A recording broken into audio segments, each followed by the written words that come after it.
So the use of phrases like and so said, or as the saying go, suggests that the quote that follows has been illustrated. Such phrases are inappropriately used when an apparent counterexample has just been given. So it's kind of like when they're being redundant about what they just said. That's what I think about that off the bat. I don't wouldn't say redundancy. I wouldn't say redundancy either.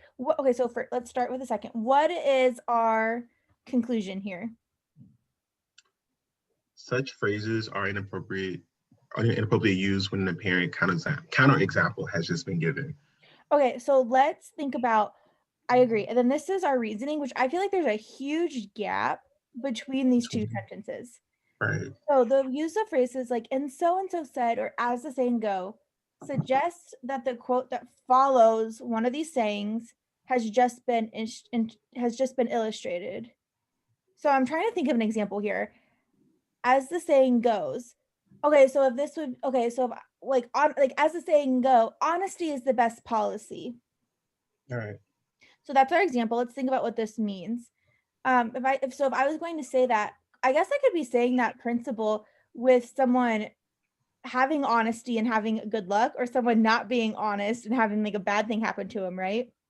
Mm-hmm. So that's what I'm thinking about. Such phrases are inappropriately used when an apparent counterexample has just been given. So would that be what I just said of like if I said that like honesty is the best policy, but the counterexample would have to be some showing that honesty is not always the best policy, right? So that'd be somebody else saying that, a different person?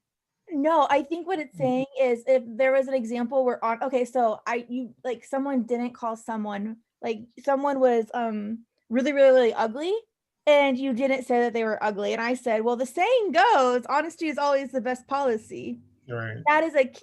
That's following a counter example of that saying, right? Because they didn't tell someone they were really, really ugly. Yeah. Is that a good? I think that's my example. So that's what I'm thinking about. That's a good one. Which one of the following contains an inappropriate use of a phrase according to the principle stated above? Okay, so predict. What do you think, like what has to happen for something to be inappropriate? It has to follow a counterexample. Excellent. So what did you say for this one originally, Mel? Wait, I think I don't remember. I had to read them. I think I said That's all right. Go ahead and read A. Okay. Fatima was a mattress. I know I ain't say this one. I think I said D, I think. Okay, so go ahead and see D. Start with D. Yeah. Sharon loved cats, but her husband was allergic to them. Still, he was occasionally willing to accompany her to cat shows. As the saying goes, share lives mean share love. I see how this is kind of wrong because there wasn't really a counterexample. I looked at like just because like you're accompanying someone doesn't mean that that's like a counterexample to her loving cats. But I kind of thought it was in the beginning, but yeah. Yes, exactly. We don't give a counterexample that goes against what our saying is. Yeah. Excellent. All right, Zach, go ahead and read E and tell me if you like E. Raul? Is that Raul? Spend a year. Raul. I'm not gonna like worry about it on test day. I just say R, and I don't know how to. I almost every name actually. I just call it by the first letter. Spent a year planning and preparing for a fantastic ski trip. He enjoyed his ski trip greatly until he broke his leg and had to spend 2 weeks in the hospital. As the saying goes, all's well that ends well.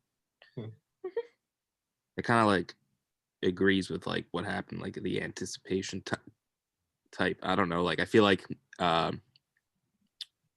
he enjoyed it until he broke his leg. Is that kind of like a counterexample? Yeah, I would say all's well that ends well. I guess, are we saying that it's not well? You tell me. What do you guys think? Because I thought it was C. Okay. I don't want to focus. I know. But yeah, so he spent. I'm apparently wrong. So he spent a year planning and preparing for a good ski trip. He enjoyed his ski trip greatly until he broke his leg and had to spend 2 weeks in the hospital. So I guess he did get a counterexample of something happening in his life, and he kind of agreed with it with his own saying. The counterexample. I would say this is like all's well that ends well. Does this trip end well? No. No. So I feel like this, for me, if this was not E, so like say we just did A and B, I would definitely leave this one open. And my thought process would be,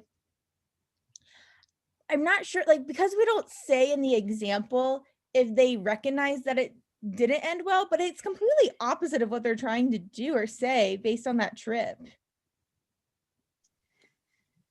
But you thought it was C? Yeah. All right, so go But ahead. I can see how E is right. I would leave All right, that. so let's leave it open. Go ahead and try C. The best model of vacuum cleaner was the most expensive on the market, but it would have made Roger unhappy to purchase it. For although he never wanted anything but the best, he was also quite frugal and would never have forgiven himself for spending the money. As the saying goes, a penny saved is a penny earned. It does. Do we give an example that is against a penny saved is a penny earned?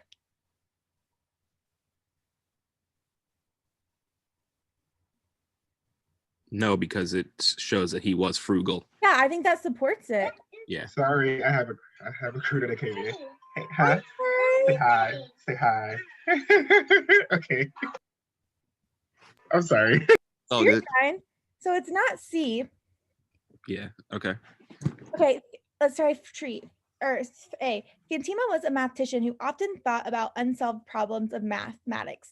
Although it was unpleasant to be reminded that most would probably remain unsolved in her lifetime. As the saying go, strange how much you know before you know, or strange how much you got to know before you know how little you know.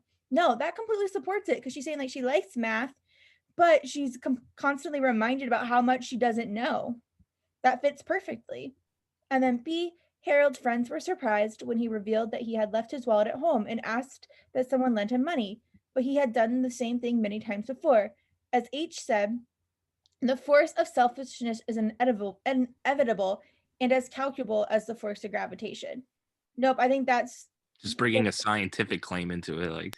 But that is, but it's not a scientific. It's a saying, as the saying says, the force of selfishness is inevitable, and as calculable as the force of gravity. So he's saying like if you're selfish, it's inevitable, and we know that it's coming, or we know when it's going to happen, just as much as we understand the force of gravity. So both are just extremely real. So that works.